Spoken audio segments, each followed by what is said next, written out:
Kira-kira jawab ya Mbak ya. Oke baik. Untuk soal TDA, monggo Pak Pres. Ini Tulungagung mau inisiasi nih seperti Siapa Mbak tadi? Mas siapa tadi di belakang? Mana Masnya? Tulungagung tadi ya. Mas Gali. Oh iya Mas Gali. Iya Mas Gali. Jadi yang pertama-tama mungkin apa yang bisa dijalankan di Tulungagung gitu ya? Kurang lebih. Sama TDA ya, terutama itu ya Mas ya, apa yang bisa dilakukan sama TDA. Ada berapa gitu. member TDA Tulungagung? 25? Sorry? 24? Oke, saat ini ada 24 yang Oke, 50. 24 sampai 50 lah. Oh, sampai 50-an orang gitu ya. Jadi dari 50 orang tadi, yang pertama mungkin seperti bahasan saya tadi Mas. Bagaimanapun juga di era digital ini kita harus mungkin think global, actionnya lokal gitu ya. Dan untuk menuju ke sana kita harus punya knowledge yang sangat luas, yang sangat luar biasa dengan jaringan network yang juga luar biasa. Jadi kalau saran saya jangan hanya berkutat di Tulungagung saja. Sering-sering bermain ke teman-teman TDA daerah luar kota. Minimal mungkin ke Blitar, ke Malang, ke Surabaya. Jadikan event-event TDA yang besar terutama yang levelnya nasional, jadikan sebagai ajang silaturahmi untuk teman-teman di Tulungagung. Supaya apa? Supaya mereka nggak hanya berpikiran melulu di Tulungagung saja. Kalau kita cuma melulu berpikiran di Tulungagung ya hasilnya gitu-gitu aja. Tapi saat kita mungkin datang ke Malang, kita datang ke Surabaya, datang ke Jakarta, menemukan banyak insight-insight yang baru di sana, yang mungkin insight itu tadi kita bisa bawa ke Tulungagung. Ini yang seperti saya lakukan di Malang Strudel dulu. Makanya kita thinknya global, tapi actionnya tetap di lokal kita. Tapi kalau kita cuma thinknya lokal gitu aja, actionnya lokal, ya gitu-gitu aja hasilnya. Jadi perlu bentuk networking yang sangat luar biasa, yang luas gitu ya. Kalau bisa sering-sering jalan-jalan aja teman-teman di Tulungagung itu jalan-jalan ke kota lain, membangun kolaborasi, entah dalam bidang apapun. Sambil menambah network, sambil menambah knowledge kita dalam berbisnis. Kalau di lokal sendiri beberapa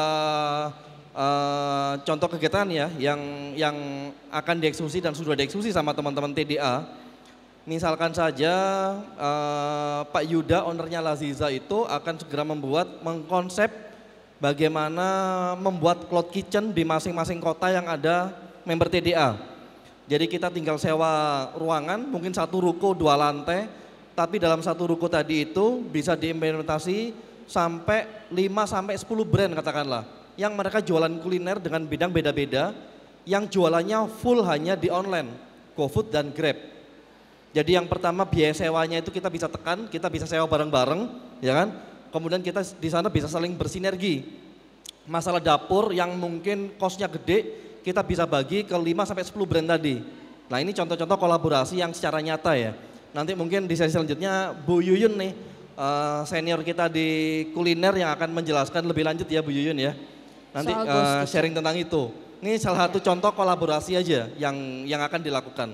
Dan banyak banget sebenarnya, makanya saya mengharapkan teman-teman dimanapun gitu ya, jangan hanya berpikir lokal di daerah saja, di kotanya. Sering-sering jalan-jalan keluar kota atau kalau dari rezeki keluar negeri gitu, cari insight yang bagus, yang insight tadi itu bisa kita implementasikan di kota kita. Gitu ya Mas? Sip, nanti kalau tambah-tambahan lagi insight memang di TDA TV banyak Mas. Ya masuk ke YouTube ya, cari-cari insight apalagi banyak di PW ya, PW ya. Besok akan datang banyak orang nih di Surabaya. Saya pasti akan promosi setelah ini ya. Baik teman-teman, sepertinya kita ngobrol-ngobrol tentang Outlook 2020-nya sudah selesai. Yang mungkin mau saya wrap up ya kesimpulannya, terutama untuk teman-teman yang baru mulai atau yang baru ingin mulai, yang perlu kita cermati atau kita pahami ini mengenai tantangan kita di 2020. Kalau saya boleh kasih kesimpulan, ini adalah memang kita harus memulainya juga dari mindset yang benar dulu, dari big why. Nah big why-nya itu adalah bagaimana kita bisa berguna, bermanfaat untuk sekeliling kita ya, memberi impact yang kuat. Kemudian kita kreatif, ini ya, kreatif dalam banyak hal, produk, experience dan segala macam. Lalu kemudian kita perlu untuk melihat tren market pasar ini yang berubah terus dengan dinamis. Dan yang terakhir mungkin tadi Mas Doni Kris sudah sampaikan adalah kuatnya networking.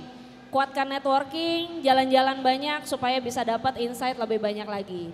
Nah, buat teman-teman masih ada di sini, nanti setelah ini ada Bu Yuyun yang akan sharing tadi soal ghost kitchen gitu ya. Apa sih ini ya, hantu apa? Dapur hantu ya. Bahasa Indonesianya dapur hantu. Jadi tidak ada restorannya tapi bisnisnya growing terus. Kemudian kalau misalnya mau tadi mengenai pengusaha panci yang bisa mendunia, mulai dari kota kecil insya Allah akan hadir di Pesta Wirausaha Wilayah Surabaya nanti, Jawa Timur 1. Nanti ada di Surabaya, insya Allah ada talk show lagi soal ekspor. Mas Yuda Laziza itu juga akan hadir di Pesta Wirausaha Wilayah Jawa Timur 1 di Surabaya. Tanggalnya 1 sampai 2 Februari. Tuh ya. Dapat infonya di mana? Bisa buka Instagramnya Pesta Wirausaha TDA. Follow gitu ya. Baik, terima kasih banyak. Terima kasih. Terima kasih banyak Pres. Aplaus untuk dua narasumber kita yang ngobrol hari ini. Mike saya kembalikan ke MC rame-rame. Loh, luar biasa kan? Luar biasa sekali. Wah, luar biasa apa kamu nggak dengerin? Oh. Ya, sehabis ini Ya, ada pemateri juga yang luar biasa. betul sekali. Wah, ini Sebentar, ini masih semangat. Wah, kayaknya masih udah loyo ya. tagline. Oh, tagline. Kita coba. TDA Blitar. Alah. Ya. Yo, dilemes nih ya. Kita coba. Sudah lapar. Kayak luwe kabeh ya. TDA Blitar. Yeay. Tepuk tangannya silang ya. Wis tekan dindi. Mungkin terlalu fokus tadi. Iya, terlalu fokus. Karena yang disampaikan beliau-beliau tadi keren, menginspirasi. Betul sekali. Dan Untuk pemateri yang berikutnya, nah ini tidak kalah seru juga. ya ini usahanya sudah di mana-mana. Betul. Di Malang itu sudah di mana-mana usahanya. Masya Berbagai Allah. cabang. Murah, mahasiswa. Wih, apa itu? Kayung Yun. Kayung Yun. Ini Kak Yuyun. Oh, beda. Beda. Oh, beda ya? Itu loh. Beliau sudah ada. Jangan macem-macem. Tak kira sama. Beda. Beda ya? Ini lebih ke Ghost Kitchen. Ya, Ghost Kitchen ya. Jadi Ghost Kitchen itu usaha kuliner, Ya, tapi nggak ada outletnya, betul. nggak ada restorannya, Betul. nggak ada warungnya, Betul. nggak ada apa-apa wis. Terus nyapo diundang gak lapo-lapo. Yo ada. Kamu jangan mengada-ada. Bisnis tanpa outlet tapi ngomset. Nah, itu. Keren, Di keren. sini teman-teman ada yang kepengen wirausaha di bidang kuliner. Ada teman-teman? 1, 2, 3, 4, 5. Wah, banyak. Kalau banyak kita cancel ya. Loh, ya malah bagus. Malah bagus. Nah, ini teman-teman bisa belajar dari Iya. beliau. Keren. Nah, oke. Jadi nggak ada dapurnya, nggak ada restorannya tapi omset. Lah, Keren. keren. Langsung saja ya. Caranya gimana ya? Nah, kita cari tahu. Ini bareng-bareng. dipanggil apa? Kak Yuyun, Bu Yuyun. Bule Yuyun. Ini pemateri luar biasa. Oh iya. Ini gimana? Oh iya, iya. Bu. Oke. Langsung saja. Tanpa perlu lama-lama, kita langsung saja beri tepuk tangan yang meriah buat Bu Yuyun Anwar. Assalamualaikum warahmatullahi wabarakatuh. Selamat siang teman-teman. Yang minat kuliner berapa orang sih hari ini? Oke ya. Jadi hari ini saya sharing tentang ghost kitchen. Yang rame di Blitar apa sekarang? Gojek apa Grab? Siapa yang sudah pasang produknya di Grab atau Gojek? Angkat tangan. Belum ada? Halo? The bestnya Grab di Blitar apa? The bestnya GoFood sama Grab. Apa? Yang banyak ditongkrongin di sini apa?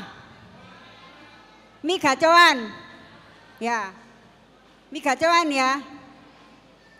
Tahu nggak berapa omsetnya mie gacoan?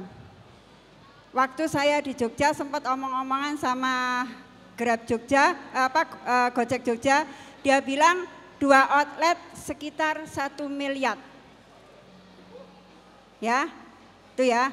Tahu pisangnya Bu Nani? Halo? Halo? Pisang gorengnya Bu Nani tahu? Ada yang tahu? Coba cek di Google deh. Cek di Google. Pisang madu Bu Nani. Coba dicek di Google. Biar tahu gambarannya. Anda ini sedang saya bawa kemana? Pisang madu Bu Nani. Udah ketemu? Udah ya?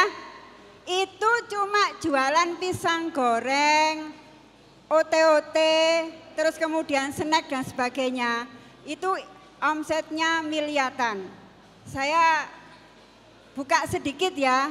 Di Jakarta saya lagi menemani salah satu startup ya. Startup ini awalnya dia buka ghost kitchen dengan melakukan branding multi brand. Tadi Mas Doni cerita, insya Allah mungkin kolaborasi di TDA adalah bikin kayak semacam share kitchen. Ya, share kitchen itu satu dapur dipakai bareng-bareng, terus nanti jualannya bisa satu brand. Ya, jadi saya jelaskan dulu model bisnisnya. Monggo Mas. Ya. Ya, monggo. Next. Saya harus cerita model bisnisnya. Jadi ghost kitchen itu adalah model bisnis baru, bentuk bisnis kuliner yang secara eksklusif melayani online. Ya, secara eksklusif melayani online saja. Itu namanya ghost kitchen. Ya. Dine-in ini lawannya bukan offline ya, tapi lawannya adalah dine-in. Kalau kita ngomong restoran dan catering itu termasuk apa? Dine-in apa bukan? Restoran itu dine-in ya. Orang datang duduk di meja, menyediakan tempat duduk namanya dine-in. Ya. Oke, tapi kita ngomongnya ghost kitchen kali ini adalah restoran yang hanya melayani online saja. Ya, sehingga restoran ini tidak perlu ada tempat duduk. Makanan dikemas dan dibawa pulang, ya. Tidak ada tatap muka antara Anda dan pembeli, tidak bertemu, makanya disebut ghost. Tidak ada transaksi antara pembeli dan penjual. Tatap muka enggak ada, transaksi ada tapi tatap muka maksud saya. Ada yang nyebut ghost kitchen, kalau basisnya adalah kitchen. Ada yang nyebut ghost resto, kalau basisnya adalah resto. Ada yang menyebut virtual, ada yang menyebut cloud. Kenapa saya pakai kata ghost? Biar menakutkan. Ya, biar menimbulkan tanda tanya. Next. Nah ini contohnya ya, cloud kitchen, networknya. Next. Jenisnya ini penting teman-teman, harus diingat ya, kalau Anda mau serius Anda harus tahu jenisnya ghost kitchen, virtual resto, virtual kitchen, ghost resto dan sebagainya ada 3, yaitu independen, yakni ghost kitchen atau restoran online yang memang didesain untuk online saja ya, memang dari awal sudah didesain kayak gitu ya. Sudah dari awal didesain untuk online saja. Ya, ini cocok untuk startup atau pemula baru. Contohnya Kepiting Nyinyir. Itu adalah memang restoran independen yang didesain hanya untuk online. Itlah, tahu Itlah? Ada yang tahu Itlah? Halo? Ini umur berapa sih? Halo? Halo? Tahu Itlah? Ayo dicek di Google Itlah. Itlah itu terkenal dengan apanya? Salted egg-nya. itu awalnya adalah ghost kitchen, tapi setelah dia ngetop, dia buka dine-in. Jadi sekarang itulah bukan lagi ghost kitchen, tapi ghost kitchen yang sebagian berubah menjadi dine-in. Ya, oke, itu yang independen. Siapa yang mulainya? Ini ibu-ibu bisa mulai dari rumah, teman-teman yang mahasiswa itu bisa mulai dari rumah ya. Jangan sampai teman-teman yang muda kalah sama anak-anak yang lainnya. Karena bisnis ini sangat, investasinya sangat kecil banget. Yang kedua, exciting resto atau catering. Jadi resto yang ada set up baru, brand baru untuk ghost kitchen. Misal, tadi saya akan mampir ke Mbok Bari ya. Mbok Bari, tahu ya pecel Mbok Bari tahu kan? Ya oke ya, pecel Mbok Bari, kalau pecel Mbok Bari buka di Gojek dengan nama Mbok Bari termasuk ghost kitchen apa bukan? Kenapa? Kenapa? Karena ada dine-in-nya. Kalau Mbok Bari itu cerdas, dia bisa bikin brand baru, mungkin nggak harus pecel, kan dia punya yang lainnya, katakanlah rawon, bukan brandnya Mbok Bari, misalnya rawonku, lokasinya di situ, terus kemudian jadi satu, yang beli hanya orang-orang online saja, jadi yang beli rawonnya itu dikhususkan untuk apa? Orang yang datang pakai aplikasi. Jadi di situ ada dua brand, Mbok Bari dan rawonku.